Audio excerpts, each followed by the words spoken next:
If you're a pregnant woman, you would have got lots of advice on not going to salon, not getting a haircut, not getting your eyebrows done, waxing, oh my goodness, shaving, no ways.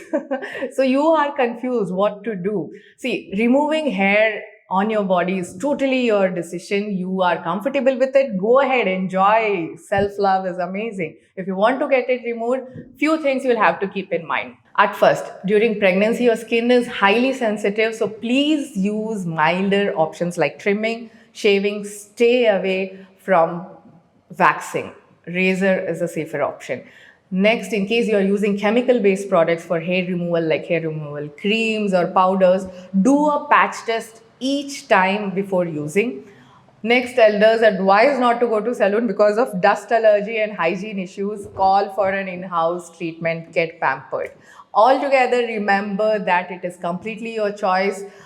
Even before delivery, doctors trim your pubic hair. So it is safe if you use safer options and enjoy your pregnancy the way you want. Stay healthy, stay blessed, take care. All the best.